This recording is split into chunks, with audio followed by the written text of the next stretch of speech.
Today is Friday, April 21st, and we're going to go around the bases with our MLB insider, Jon Heyman at the New York Post. Jon, how are you doing, man? I'm good. How are you, Ryan?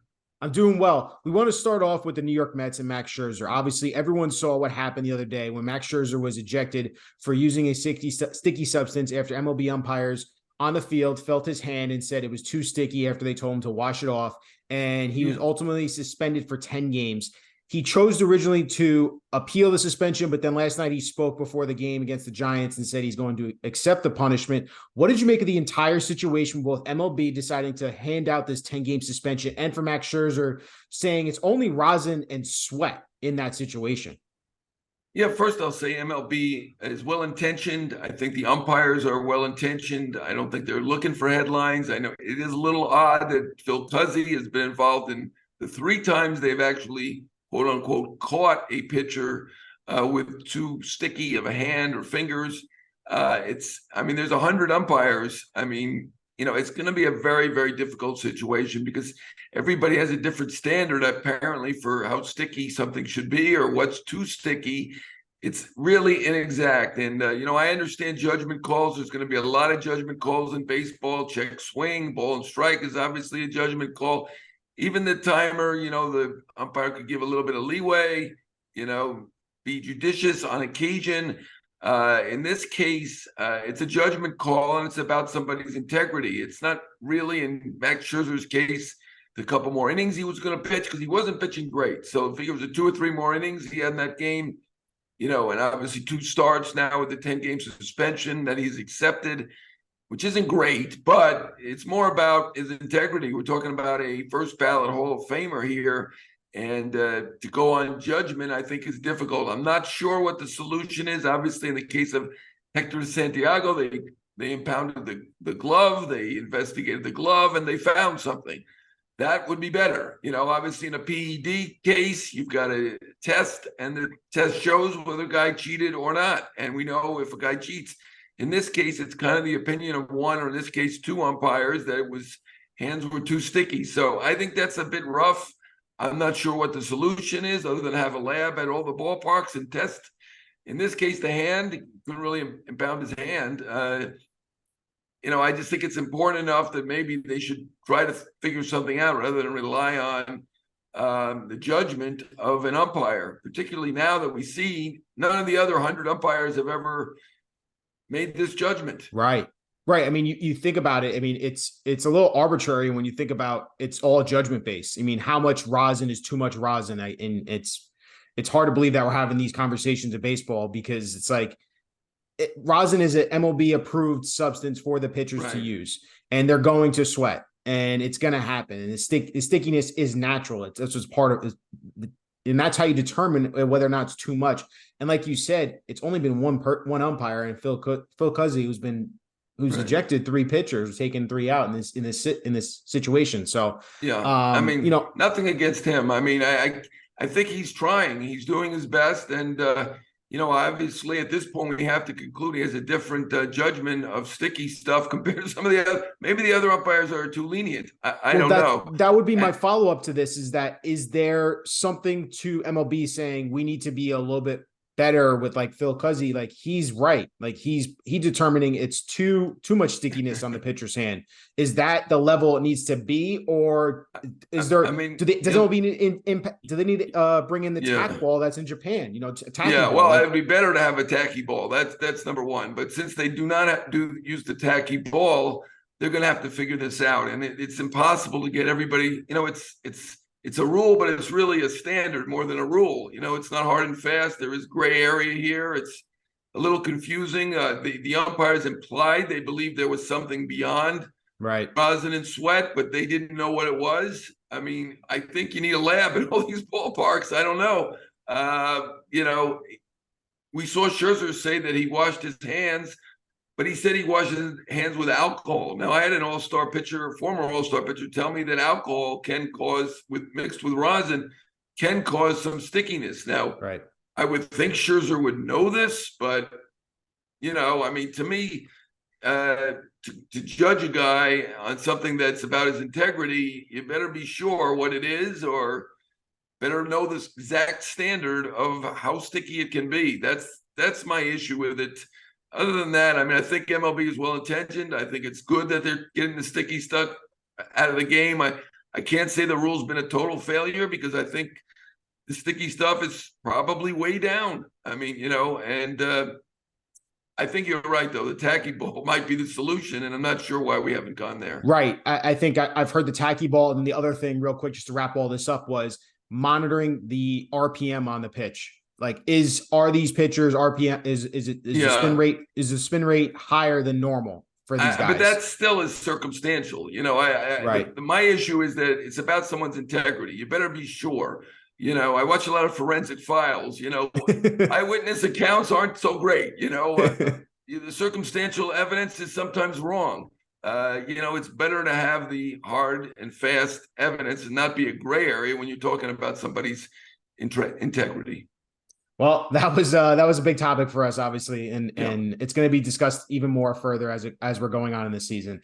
Let's go to our next topic here. Shohei Ohtani. You wrote yesterday in your column that there is close to a 0% chance that he could be traded this season. Now, we've heard other reports that he could be traded if the Angels fall out of contention, but I just want you to, set a little bit straight here for us. The situation with Shohei Ohtani, obviously the Angels are about 500 in their record. And the AL West is going to be very difficult for them to be in contention, but regardless, do you see Shohei Ohtani being traded before this trade deadline? Because he is a free agent, obviously, after this season.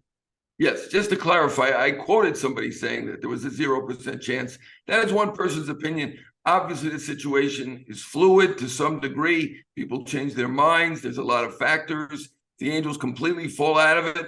Certainly, they'll think about it. I know that last year, when it was kind of a maybe that they might trade him when they were out of it, and about half the teams inquired, including the Yankees, and they inquired very strongly.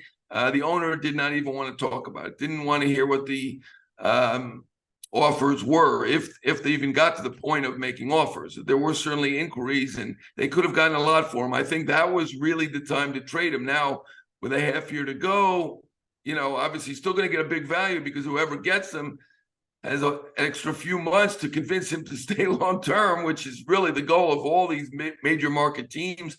Plus you get, the greatest two-way player we've ever seen for a stretch drive. So he still would have big value if they considered it, but it does seem to me like this owner does not want that on his hands. He does not want to be the guy trades Shohei Ohtani. He'd rather give it a shot. The Angels, let's not forget, are a team, while they haven't been a successful team on the field, and it's been since 2014 since they've been in the playoffs, they do sign big contracts. They do bring in stars. They've signed Mike Trout to 2 long-term deals. They signed Albert Pujols. They signed Wilson, the pitcher. They signed Josh Hamilton, Justin Upton. They have signed a lot of big contracts, and they're going to give it a shot. Their issue, I think, here is that it's very unlikely that he stays because I think he's about winning more than the money. They can come up with the money, and they know better than anybody how much marketing value he brings. But it's going to be a little bit difficult for them to compete with teams like the Dodgers and the Padres, teams that look like a better teams on the field. We'll see about that. Their Padres and Dodgers aren't playing that great right now, but they've been more successful on the field. And in Southern California, I do think he is about comfort. It does feel like he wants to be on the West Coast. He told the Yankees last time he couldn't see himself in New York. Obviously the Yankees and the Mets are going to try to change his mind on that. We shall see. But my guess is the Dodgers are probably the favorite. Padres a possibility. Angels probably a long shot. Mike Trout told me we got to get in the playoffs. When we get in the playoffs, we have a shot. But that implies if they're not in the playoffs, they know they don't have a shot. And even if they are in the playoffs, they only have a shot. So I think they understand their chances aren't great to keep him long-term. That said, I don't think he's getting traded. That's just my opinion now. That's what I'm hearing from people on the inside. That can change. Yeah, like you said, it's a very fluid situation. We're obviously a lot of baseball fans are going to be paying attention to what happens with Shohei Ohtani ultimately. Let's go to our next topic here, John, and go to San Diego. Juan Soto off to a slow start. He's batting 183. He's got a 363 on-base percentage. All those numbers are down compared to his career average. Only 4 home runs. He obviously was traded before last year's deadline from the Washington Nationals to the San Diego Padres. He ultimately had a 15-year, $440 million offer from the Nationals to sign, and he turned down that offer and obviously was traded thereafter. Do you think that maybe he's not so much regretting, but in its current situation and the market's very fluid, could Juan Soto be ultimately signing when he does get an extension? Could it be less than what he turned down? No, I mean, I think regret is a fair word. I mean, at this point, he's hitting under 200. He has not been the same hitter that he was in Washington. I thought he was the best hitter in baseball when he was in Washington. Now I call Aaron Judge the best hitter in baseball.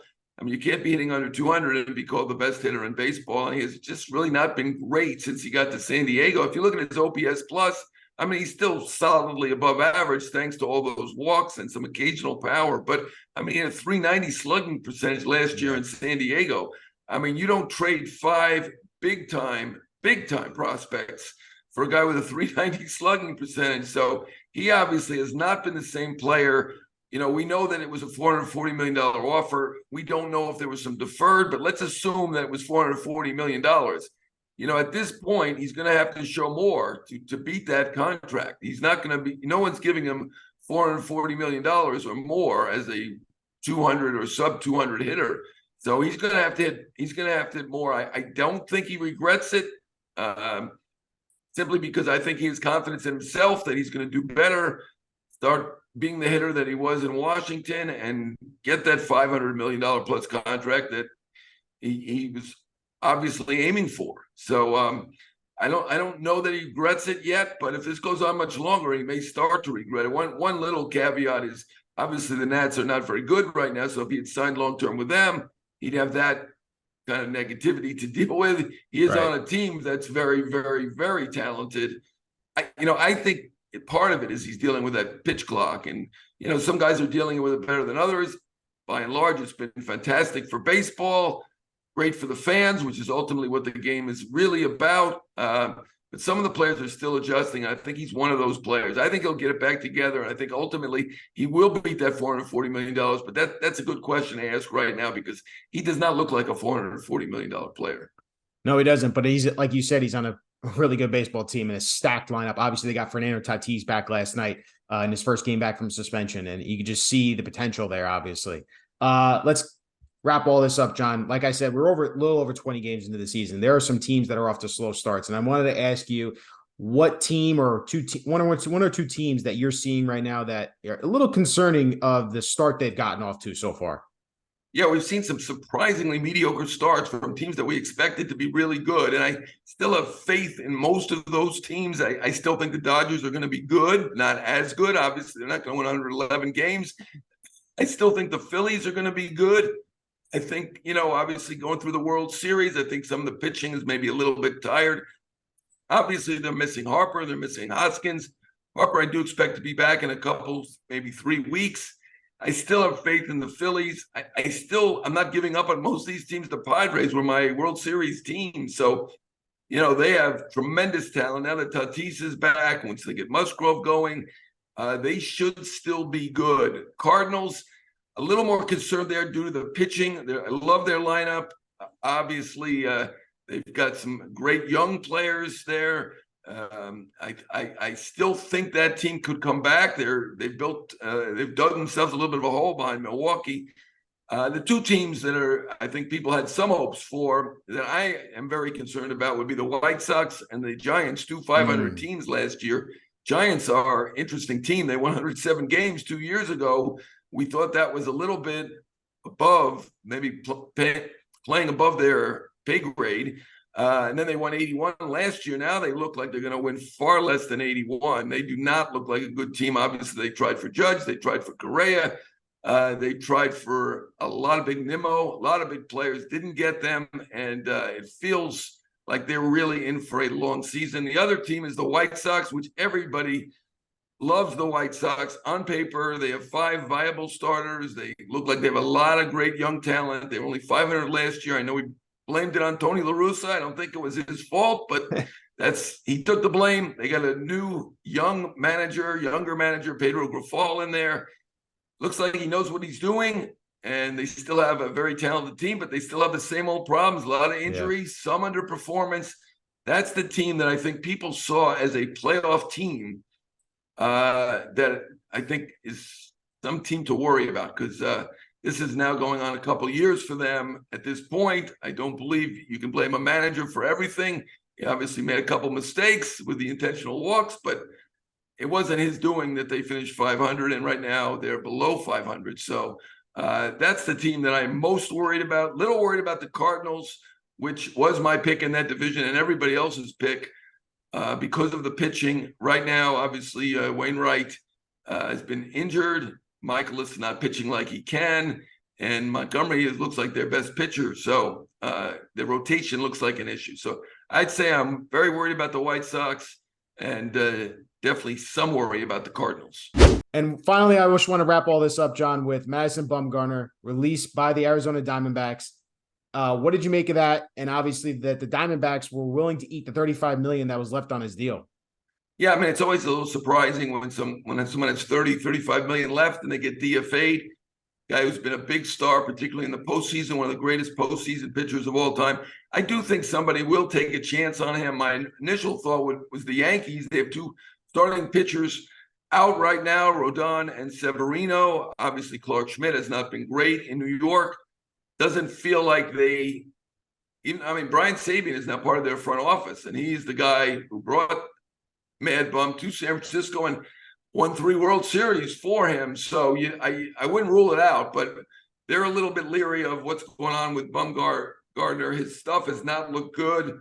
I mean, it's, a team thinks long and hard before DFAing a guy with $30+ million left on it. So, obviously there's going to be some questions. I do think with his history, particularly as a postseason pitcher, someone will take a chance on him. I'm not sure it's going to be the Yankees. That was the first team that popped in my mind. But, I mean, look, the Giants, they obviously know him there. Maybe they think they can recapture something.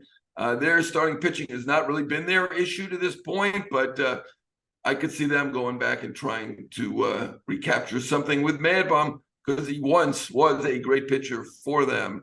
Maybe they feel like they owe him. I don't know. He was a bit underpaid when he was there, and he did do a great job. Once was a great pitcher, but not as great as Jon Heyman is. And we're going around the bases with us, man. Appreciate you as always giving us all your insight, my man. All right. Thanks, Ryan.